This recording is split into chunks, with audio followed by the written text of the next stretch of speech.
Wind cuts sideways across the improvised Air Force strip at 0510 hours, driving dust into every gap of exposed gear. A Marine sergeant braces behind sandbags, her gloves coated in grit as the crash beacon pulses red through the haze 100 yards out. She is attached to an Air Force security element, operating under their officers, answering up the chain while they debate withdrawing from the downed aircraft crew still alive beyond the wire. Rotor wash beats against loose metal and shoves dust across the landing markers, turning every movement into guesswork. Signal integrity drops below half. Visibility narrows as the pre-dawn light stalls against rising particulate. Radio hiss cuts across her channel every time she keys up to report movement beyond the broken terrain. The Air Force officers in charge argue the fuel window, the risk to the medevac bird, and the liability if they commit forces they cannot recover. Her role stays defined. Hold the perimeter, provide ground truth, and wait for orders she cannot shape, but must follow. Visibility falls under 100 yards. Command channel cuts again. She adjusts her stance behind the wire obstacle, tracking the flicker of heat beyond the ridge. The crash beacon keeps its rhythm, a reminder of the crew depending on decisions made far above her pay grade. Dust rolls over her position as the strip shudders under rotor backwash. Fuel window tightens with no margin. Perimeter control is slipping on the east side. Forward landing zone. Pre-dawn. She steadies her breath, aware that if this perimeter breaks, the downed crew loses their last recovery lane. This is the moment before the operation turns, before doctrine meets the ground. And this is where it starts. Wind pushes dust across the improvised strip at 0512 hours, narrowing the flashlight beam cutting through the grit. A gloved hand adjusts the comms push to talk as her helmet cam indicator blinks against low visibility. Radio static spikes once as she shifts channels. Air Force officers in the background recalculating risk while orders continue to move through proper authority. Signal quality drops one level on her set. Visibility falls under 100 yards. CommandNet stutters again on the return channel. Subscribe to follow the mission. In this brief pause inside a volatile perimeter, stay with the ground truth as it unfolds. Subscribe now, and tell us where you're watching from so the record includes your position in the chain. Pre-dawn wind moves unrestrained across the improvised Air Force strip at 0520 hours, lifting dust from every exposed surface and pushing smoke from the downed aircraft sideways. The wreck sits roughly 100 yards beyond the perimeter, its locator beacon emitting a steady, distant tone that cuts through the shifting haze. Marines reinforce sandbags along the eastern lane, while Air Force personnel stage stretchers near chem lights marking grid points for a potential medevac run. The wind shears across loose metal, and equipment rattles under each gust as the joint security element works to keep the strip marginally functional. Signal integrity drops one tier on her wrist display. Sergeant Leah Carson, a Marine Combat NCO, stands inside this environment under Air Force authority. She reports directly to the Air Force security officer overseeing ground defense. Any perimeter adjustment requires authorization from that officer, and any request to shift assets or tighten the cordon moves further up the Air Force chain.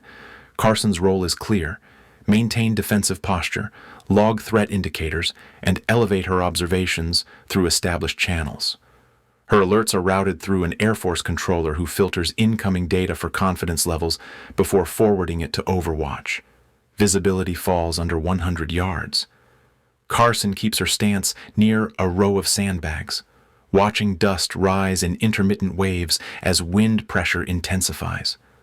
Crosswind pushes the smoke column from the crash site toward the far side of the strip, bending it nearly horizontal. The emergency locator beacon maintains its rhythm, a metronome of urgency.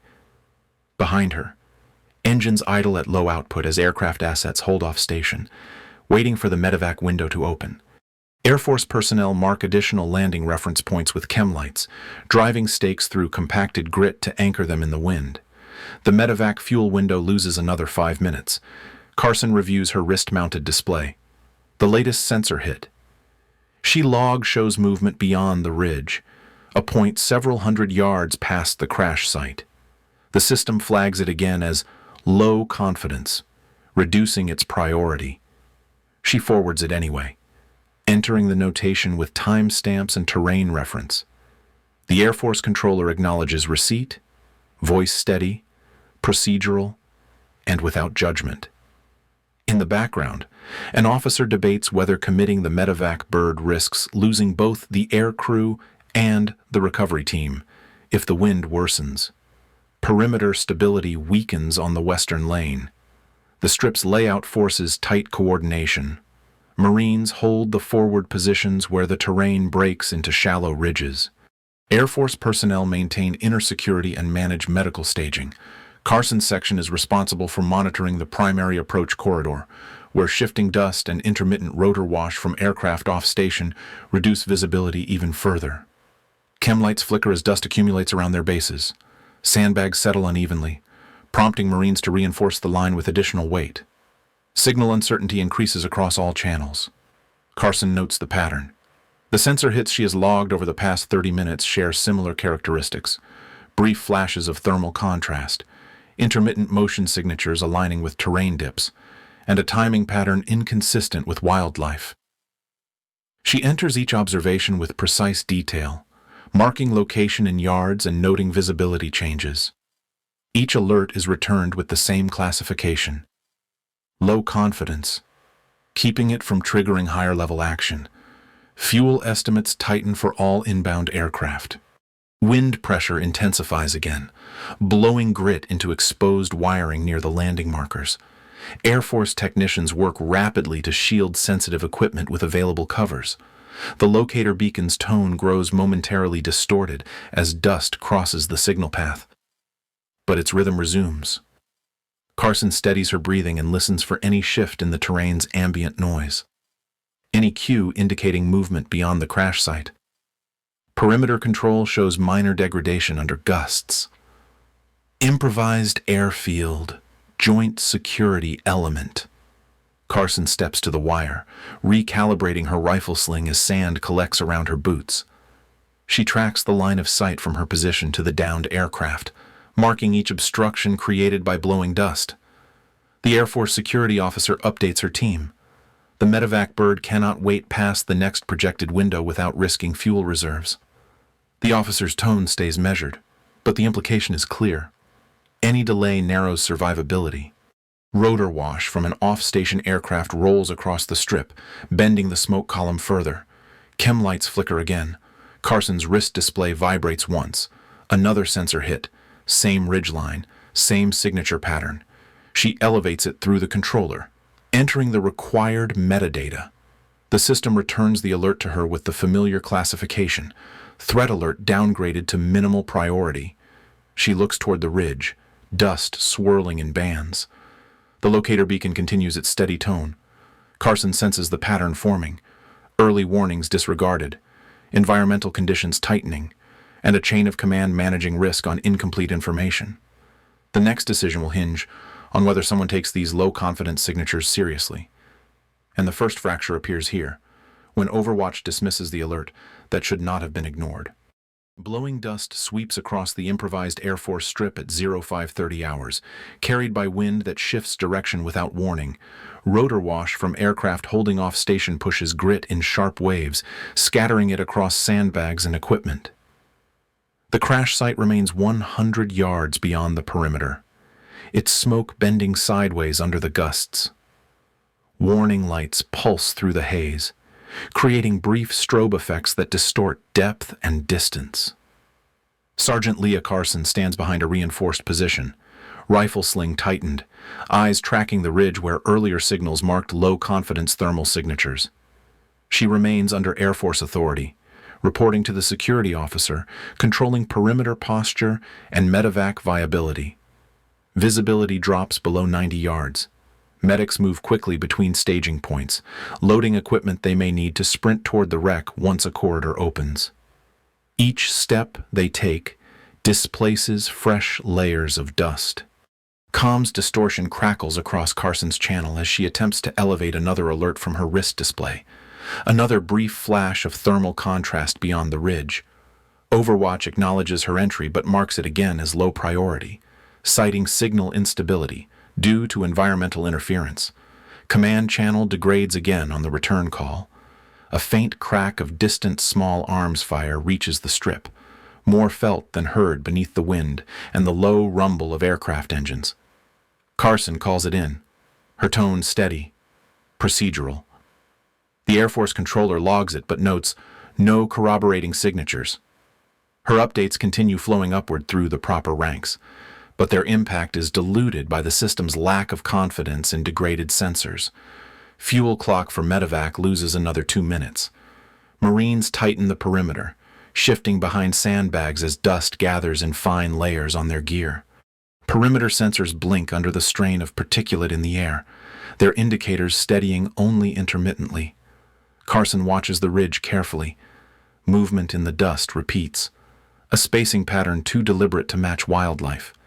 She records it with precise distances. 130 yards beyond the crash site, right of the smoke column, near a terrain break. Perimeter stability drops on the southern lane. Air Force officers continue calculating whether the medevac aircraft can commit. They debate fuel reserves, crosswinds, and the widening time gap since the crash. Carson monitors their voices over the internal channel, calm, analytical, but increasingly stressed by narrowing margins. Her section keeps posture forward, maintaining discipline despite limited visual reference.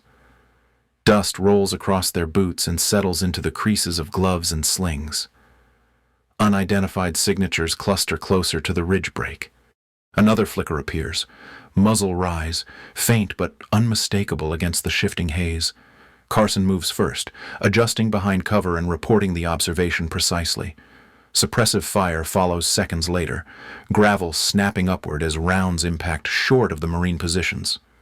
Medics momentarily freeze but resume movement with deliberate coordination, staying low as they reposition stretchers behind reinforced points. Communication delay increases across all monitoring channels, sir. Carson holds her ground, her rifle angled to cover the ridgeline as rotor blades spool higher from an aircraft repositioning off station. Dust surges forward, rolling past the sandbags in uneven waves. She requests authorization to shift 2 Marines toward the western flank. The Air Force security officer delays approval, stating the need to maintain balanced coverage across all lanes until Overwatch confirms hostile intent. Thermal signatures widen their spread near the approach corridor. The strip's structural layout forces every decision into a narrow margin. Marines anchor the outer defensive positions. Air Force security personnel maintain the inner ring. Medical teams prepare for rapid movement. Dust obscures nearly everything beyond 50 yards in intermittent bursts. Carson logs another signature anomaly, spacing consistent with a coordinated element, advancing in intermittent leaps. Visibility compresses further during wind surges. Warning lights flash again, cutting brief tunnels in the haze, revealing silhouettes near the ridge. Carson elevates this report with exact bearings and expects at least a conditional escalation. Instead, Overwatch labels the signatures probable environmental artifacts. She maintains her discipline, neither arguing nor altering tone, but she inputs an additional note, spacing pattern consistent across multiple hits. Signal reliability decreases under continued dust intrusion. The crash site remains a static landmark, a broken silhouette behind smoke, 100 yards from the perimeter. The locator beacon pulses steadily, its tone drifting faintly under changing wind. Carson glances at medics confirming their equipment loads, their faces partially obscured by airborne grit, illuminated by warning strobes. Every second compresses the medevac window further. Remaining fuel margin for inbound aircraft narrows again. Rounds crack from the ridge, more controlled this time, spaced deliberately. Marines respond with measured suppressive fire, gravel jumping with each impact. Carson calls out distances and vectors to the Air Force controller, who relays them upward for assessment. Orders remain conservative. Hold current positions. Avoid overcommitting. Maintain readiness for medevac sequence initiation. Return channel audio distortion increases. Carson shifts her sling, tightening it again to maintain stability as wind gusts push her off center. Spent casings bounce across gravel at her feet from a Marine firing controlled bursts into the haze. Dust clings to her helmet, her gloves, and the blinking wrist display showing degraded readings across multiple sensors. Hostile spacing compresses toward the crash site corridor. Medics huddle behind a vehicle for brief cover as they account for stretchers and medical kits. The Air Force officer calculates whether the medevac aircraft can safely descend through current wind conditions. Noting the fuel window is now critically thin. Carson monitors every update, each number tightening, each parameter narrowing the margin for recovery. Perimeter sensors show rising error rates. She notes faint movement again. Low, deliberate, maintaining consistent distance intervals. She logs it. The system delays, then marks the alert as minimal actionable confidence. Overwatch reviews it and dismisses any need for perimeter shift. Carson remains steady, breathing controlled, adjusting her stance behind reinforced sandbags. Visibility dips below 80 yards during rotor-induced dust surges. The air thickens with grit driven by off-station rotor wash.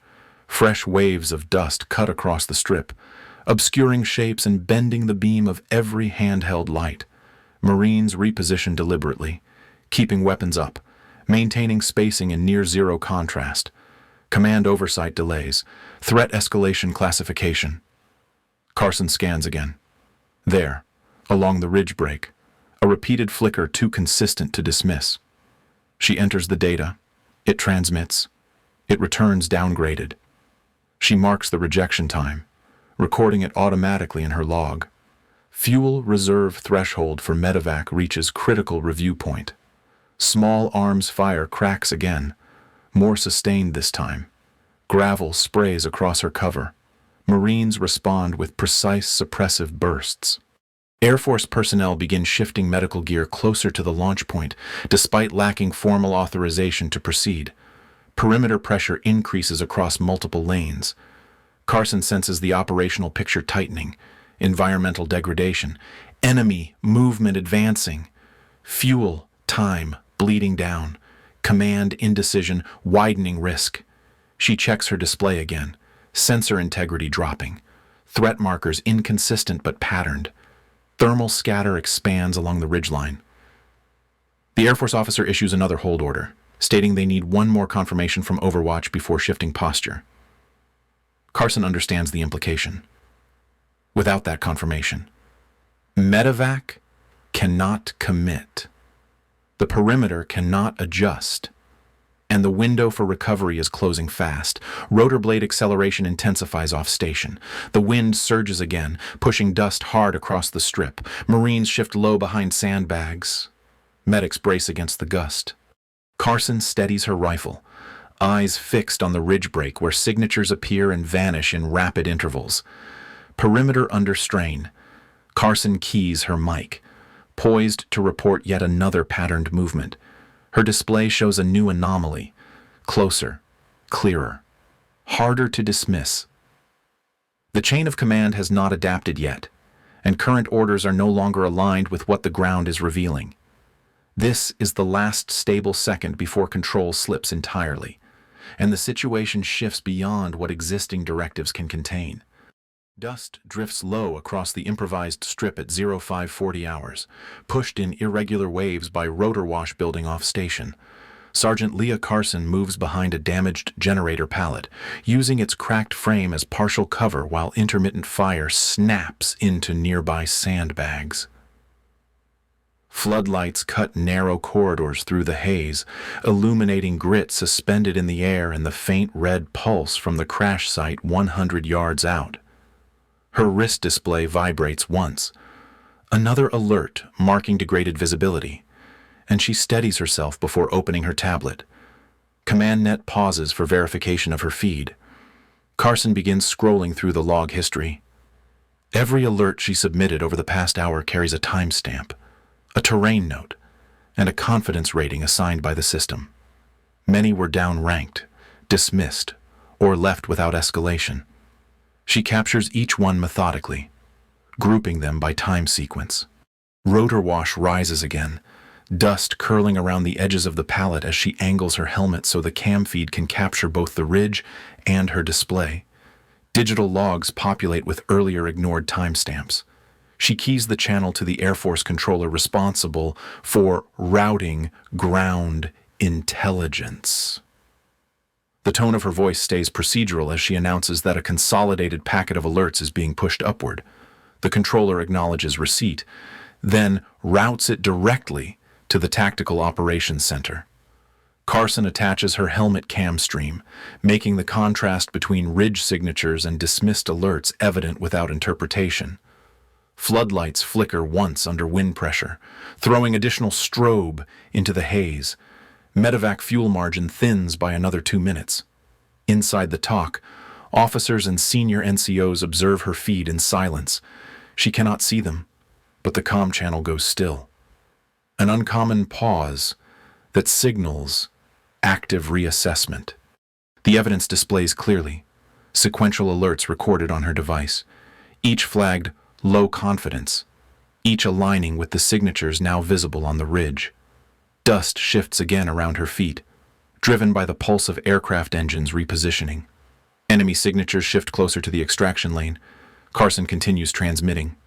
She scrolls to the first alert, narrating its timestamp aloud. She highlights the terrain description and the system's classification. She then moves to the second and third, each showing a pattern consistent with coordinated movement. Light from her screen illuminates her gloves, now coated in dust, as she keeps her posture controlled. Fire cracks again on the far side of the perimeter, but Marines hold their lanes, returning disciplined bursts. TOC review flags multiple alerts for reclassification.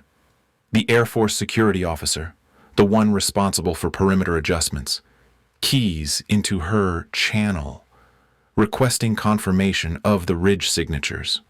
Carson provides precise distances in yards and notes that visibility fluctuates between 70 and 90 yards depending on dust pressure. Her voice stays level. She does not editorialize the earlier dismissals. She only states what each alert contains and when it was filed. Another digital ping sounds from her device as fresh logs auto-populate. Overwatch initiates full threat reevaluation protocol. The TOC now has both her helmet cam feed and a time-stamped record of every alert previously downgraded. Leadership cross-checks them against drone telemetry degraded by dust. The alignment becomes undeniable. The cluster pattern she observed matches the spacing now visible through intermittent openings in the haze. Carson hears an officer quietly instruct a senior NCO to update the threat board. Dust shifts again, rattling the pallet against the ground. Calm silence indicates command-level deliberation. Carson stays low as rotor blades spool higher in the distance, signaling that aircraft are repositioning for potential engagement or descent. The Air Force controller sends her a short acknowledgement. Packet under senior review. She adjusts the angle of her helmet cam slightly, ensuring the ridge signatures remain visible each time dust clears.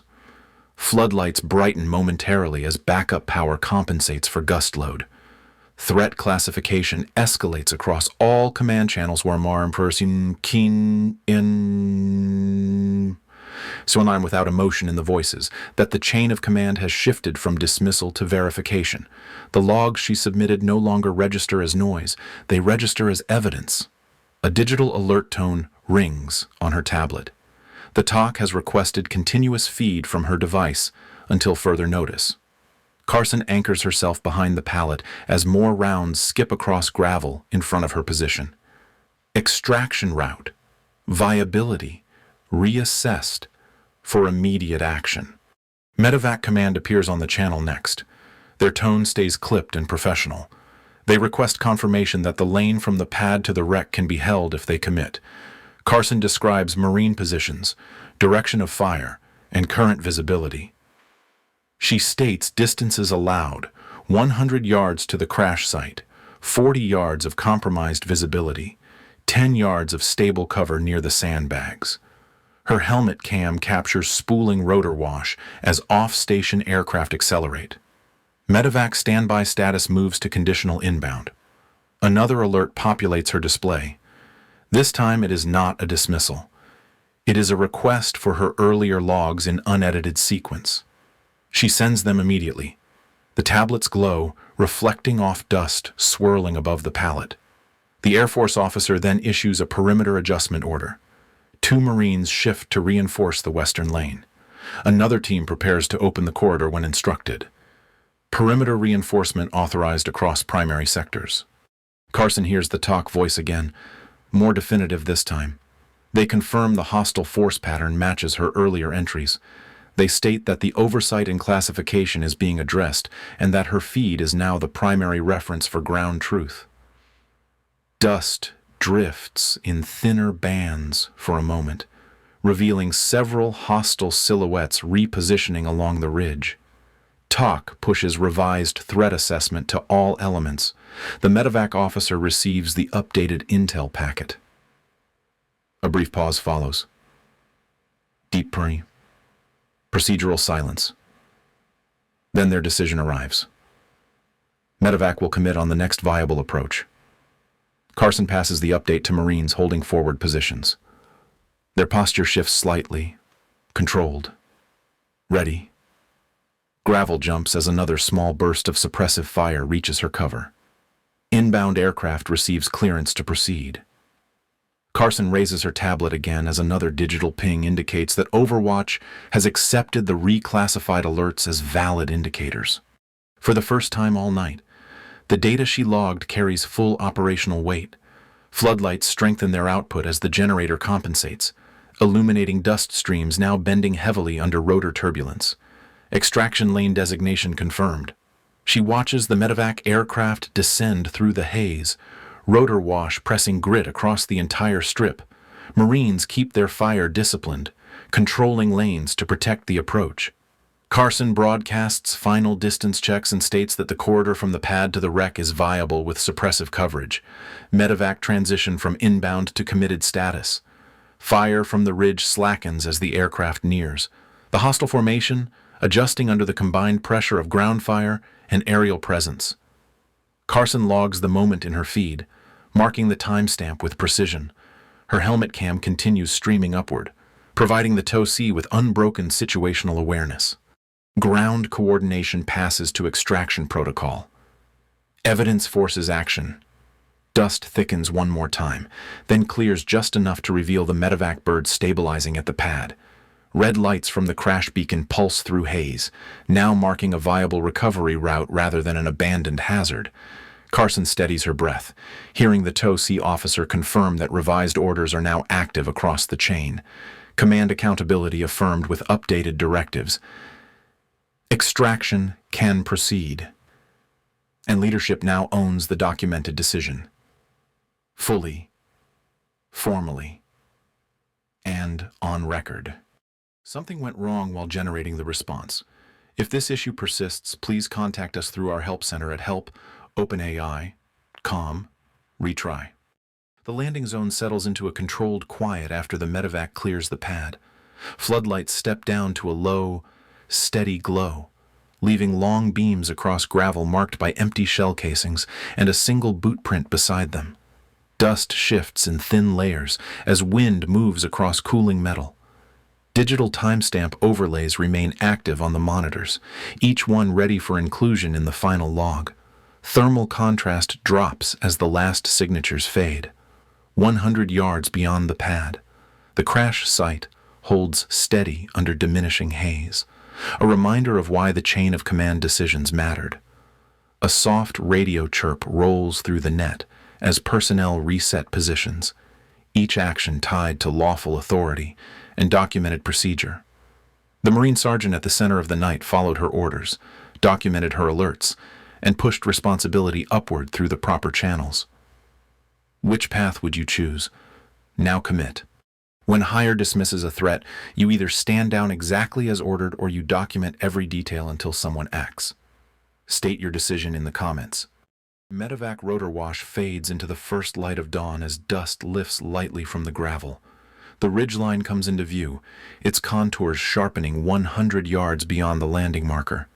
Sergeant Carson walks the perimeter one more time under U.S. authority, confirming that every lane is reset while senior personnel begin stabilizing the site. The dim beacon tone continues at low volume, marking the end of the night's movement. Beacon strength stabilizes at minimum safe output. Dust settles around the sandbags, and the last traces of floodlight glare give way to steady daylight. Carson logs her final perimeter check at 0610 hours, ensuring every detail is captured for the record. The environment holds steady now, not because the risk is gone, but because the mission transitions into its next requirement. Next mission loading. Like and subscribe, and stand by. Our next mission is already waiting.